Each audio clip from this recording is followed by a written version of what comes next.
सबसे पहले आप सब लोगों को अंतर्राष्ट्रीय महिला दिवस की बहुत बहुत बहुत शुभकामनाएं, बहुत बहुत बधाई।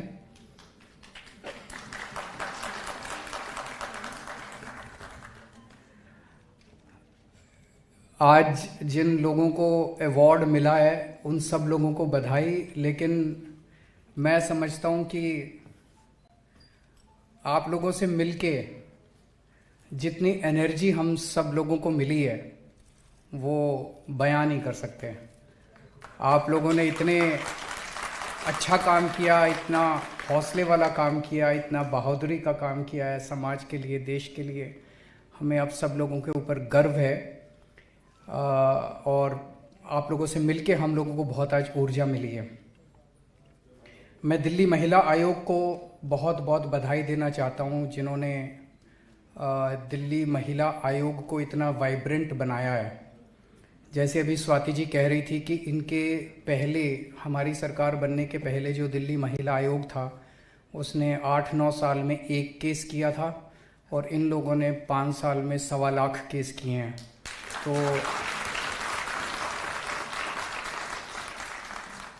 किसी भी सरकार में ये जो आयोग होते हैं, कमीशन होते हैं, ये एक्चुअली ये होता है कि भाई अगर किसी को पॉलिटिकल लेवल पे अगर वो करना है तो चेयरमैन बना दो। तो कोई ये सारे चेयरमैन और जितने कमीशन है वो इस तरह के बनाए जाते थे। हम लोगों ने अपना बेस्ट, हमारे पूरे सिस्टम में जो बेस्ट आदमी था स्वाति मालीवाल, उसको हम लोगों ने दिल्ली महिला आयोग का चेयरमैन बनाया और आज दिल्ली महिला आयोग एक तरह से पूरे देश के लिए एक मिसाल बन गई है। महिला आयोग कैसा चलना चाहिए ये आप स्वाति जी से सीखिए। और मैं तो ये यहाँ तक कहूँगा कि राष्ट्रीय महिला आयोग को भी सीखना चाहिए कि महिला आयोग कैसे चलता है। दिल्ली महिला आयोग से सीखना चाहिए। आज दिल्ली महिला आयोग ने दिल्ली में एक सबसे बड़ी चीज जो की है, दिल्ली की हर महिला के अंदर एक सुरक्षा की भावना पैदा की है। दिल्ली की महिलाओं को यह लगता है कि अगर मेरे साथ कहीं कुछ हुआ तो मैं 181 पे फोन कर लूंगी। लगता है कि नहीं लगता कि 181 एक ऐसी फोन लाइन बन गई है। किसी के घर में पति ने कुछ कर दिया, बेटे ने कुछ कर दिया, किसी के आग लग गई, किसी के साथ अन्याय हो गया, किसी के साथ बलात्कार हो गया, किसी के साथ किसी भी तरह की कोई समस्या हो गई, कोई एक ही कंडीशन है, महिला होनी चाहिए। अगर महिला है और उसके साथ कुछ अन्याय हो गया तो फोन उठाओ, 181 करो और स्वाति मालीवाल पहुंच जाएगी।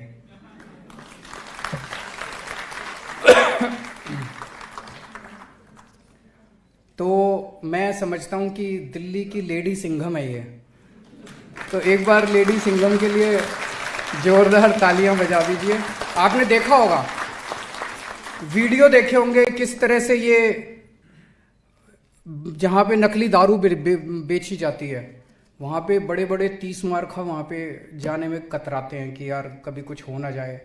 ये पहुंच जाती है वहां। जहां पे बड़े बड़े क्रिमिनल मिलते हैं, महिलाओं के साथ गलत काम कर रहे होते हैं, मैंने देखा था वहां पे अंदर पता नहीं कितने कमरे थे, अंदर घुस के और सबको, महिलाओं को बाहर निकाल के लाई थी, महिलाओं को रेस्क्यू किया था पर्सनली। कौन करता है? तो एक तो जिगरा चाहिए और एक भावना चाहिए कि मुझे कुछ करना है, देश के लिए कुछ करना है, महिलाओं के लिए कुछ करना है। वो जब भावना होती है तभी ये हिम्मत निकलती है। हिम्मत यहां नहीं होती, हिम्मत यहां होती है। आज दिल्ली में हमने 2 काम किए हैं महिलाओं के लिए। एक उनको सुरक्षा देने के लिए जो भी बन सकता है हम कर रहे हैं, और एक उनको अवसर देने के लिए। महिलाएं ये नहीं कहती कि हमें कुछ स्पेशल करो, महिलाएं ये कहती है हमें बराबरी का अधिकार दो, और बराबरी का अधिकार देके देखो हम आदमियों को पीछे छोड़ देंगे। सुरक्षा के लिए हम लोगों ने कई सारे कदम उठाए। सबसे बड़ा कदम तो भाई दिल्ली महिला आयोग को जितना हम सशक्त कर सकते थे अपनी तरफ से सशक्त कर रहे हैं, ताकि दिल्ली महिला आयोग महिलाओं की रक्षा करे। दूसरा, पूरे दिल्ली के अंदर सीसीटीवी कैमरे लगाए हैं। आज आपको ये जान के ताज्जुब होगा कि पूरी देश नहीं, पूरी दुनिया के अंदर सबसे ज़्यादा सीसीटीवी कैमरे दिल्ली में हैं। और ये मैं नहीं कह रहा, कोई अभी अंतर्राष्ट्रीय मैगजीन में छपा था, वो पर स्क्वायर किलोमीटर कितने सीसीटीवी कैमरे, न्यूयॉर्क से भी ज़्यादा, टोक्यो से भी ज़्यादा, लंदन से भी ज़्यादा, पेरिस से भी ज़्यादा, सबसे ज़्यादा सीसीटीवी कैमरे दिल्ली के अंदर हैं। और एक मात्र 3-4 साल के अंदर हुआ है। ढेरों सीसीटीवी कैमरे। इससे गलत काम करने वालों को डर लगता है कि अगर हम कोई गलत काम करेंगे तो पकड़े जाएंगे। हाँ, थैंक यू सो मच। फिर पूरी दिल्ली में जगह जगह स्ट्रीट लाइट्स लगवाई है। हमारा मकसद था कि जितने डार्क स्पॉट्स हैं, वहाँ गलत काम करने का मौका मिलता है अपराधियों को, जगह जगह हमने सीसीटीवी कैमरे लगाए। बसों में मार्शल्स हमने नियुक्त किए। आज मार्शल को हम लोगों ने सम्मानित किया।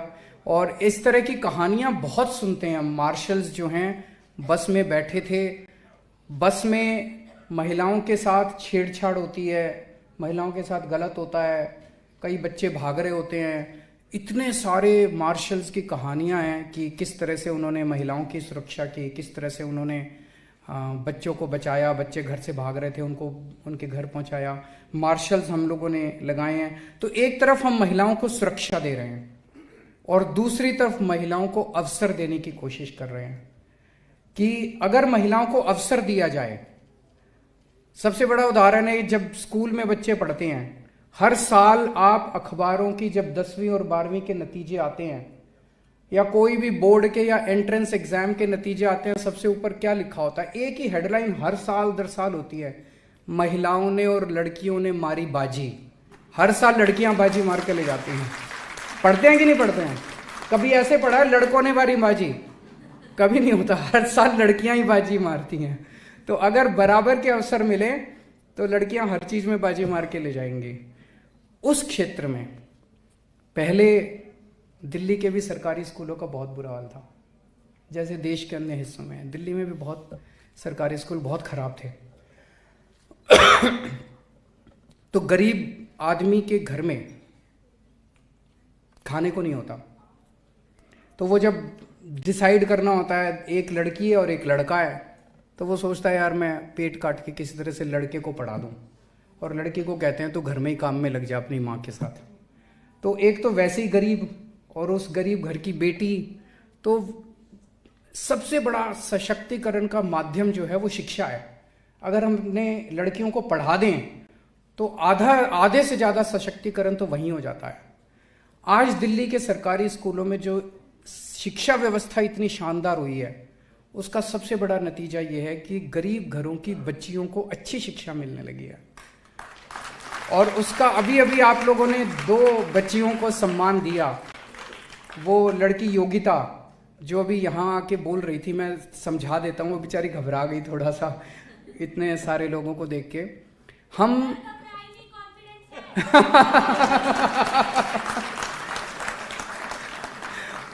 बहुत अच्छा बोली, बहुत अच्छा। एक बार जोरदार ताली बजा दीजिए सब लोगों के लिए। हम 11वीं और 12वीं क्लास के बच्चों को, जो बच्चे बिजनेस करना चाहते हैं, हम एक भावना ये पैदा कर रहे हैं बच्चों के अंदर कि ग्रेजुएशन करने के बाद हमारे बच्चे नौकरी ढूंढते फिरते हैं। बीए कर ली, बीकॉम कर ली, एमकॉम कर ली, फिर और पीएचडी कर ली, और फिर नौकरी ढूंढ रहे हैं और नौकरी मिल नहीं रही। हम बच्चों को ये कह रहे हैं हमें नौकरी ढूंढने वाला नहीं, नौकरी देने वाला बनना है। हमें बिजनेस करना है, बिजनेस करना सीखना है। तो वो अंदर बच्चों के अंदर ये भावना कूट कूट के भरी जा रही है दिल्ली के स्कूलों के अंदर, सरकारी स्कूलों के अंदर, और उनको इनकरेज किया जा रहा है। वो कैसे किया जा रहा है? तो बच्चों को कहा जाता है भाई आप सोचो क्या बिजनेस करना चाहते हो और बिजनेस आइडिया लेके आओ, और ये हर बच्चे को 2-2 हज़ार रुपये देते हैं। 2 हज़ार रुपये तो कुछ भी नहीं होते।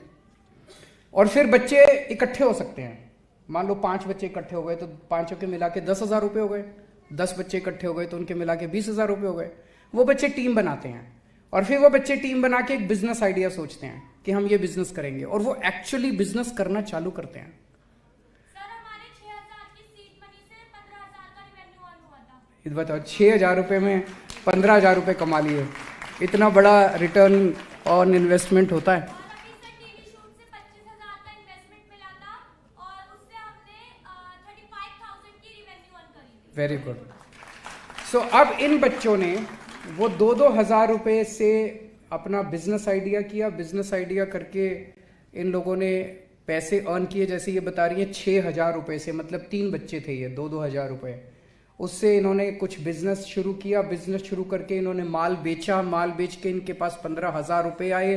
फिर उन्होंने अपना बिजनेस आइडिया, जो भी बेस्ट आइडियाज थे, उनको देश के बड़े बड़े लोगों के सामने प्रेजेंट किया गया। इन्होंने प्रेजेंट किया, इन्होंने उनसे और इन्वेस्टमेंट मांगा और योगिता की टीम को 50 लाख रुपए का इन्वेस्टमेंट मिला है। जब टीवी शूट था जिसमें हमारे education minister Manish Sisodia sir आए थे और साथ में 2 इन्वेस्टर थे, मैकिन महेश्वरी सर और श्रेयश्री सिंह मैम। उन्होंने हमें 25,000 प्लस 1,05,000 के एडवांस ऑर्डर दिए थे। और अभी जो हमारा इन्वेस्टमेंट एक्सपो था, हमने 70,000 की डिमांड रखी थी जिसमें हमें 50 लाख के ऑफर्स आए थे। ये 12वीं क्लास की बच्ची है। एक बार जोरदार तालियां बजा दीजिए इसके लिए। ये सशक्तिकरण है। अगर हमारी छोटी छोटी बच्चियां, आम परिवार की बच्चियां इतने कॉन्फिडेंस के साथ और इस तरह से बात करने लगेंगी और सोचने लगेंगी, यही तो अवसर है। और अवसर क्या है? ये अवसर देने की हम कोशिश कर रहे हैं। हमने बसों में बच्चों की, ये महिलाओं की टिकट फ्री करी। उस टाइम बड़ा वो हुआ था कि केजरीवाल तो सब कुछ फ्री कर रहा है, केजरीवाल तो सब कुछ फ्री कर रहा है। लेकिन अगर आप उसकी भी कहानियाँ सुनोगे, बहुत सारी ऐसी महिलाएं हैं जो बहुत गरीब घर से आती हैं, फल बेचती है। अब वो, उसके पास पैसे नहीं थे, वो जितना पैसा वो कमाती नहीं, बेचारी बस के किराए में खर्च दिया करती थी। अब वो अगर बस का किराया फ्री हो गया तो वो दूर कई जगह जाके फल बेच सकती है। कई सारी बच्चियां ऐसी हैं जिनके माँ बाप पढ़ाने के लिए, मेरे को एक जगह गया था, मैं बोली, एक लड़की मिली, बोली सर मेरा एडमिशन तो हो गया MBA में, लेकिन आने जाने के पैसे नहीं हैं। तो बस का किराया फ्री होने की वजह से वो आ जा सकती है, पढ़ सकती है, उसको शिक्षा मिल सकती है। और कुछ हो ना हो, घूम के तो आ ही सकती हैं, लाल किला देख सकती हैं, कुतुब मीनार देख सकती हैं, उसमें क्या हर्ज है? होना चाहिए, क्यों नहीं होना चाहिए? नहीं, महिलाओं को ये फ्रीडम तो होनी चाहिए। जब तक पति घर से नौकरी से आए तब तक घूम फिर आओ। ये भी एक सशक्तिकरण है। आज़ादी भी तो सबसे बड़ा सशक्तिकरण है। तो फिर से अंत में यही कहूँगा कि आप सब लोगों को, पूरे देश भर को, आदमियों को भी, औरतों को भी, सब लोगों को अंतर्राष्ट्रीय महिला दिवस की ढेर सारी शुभकामनाएं।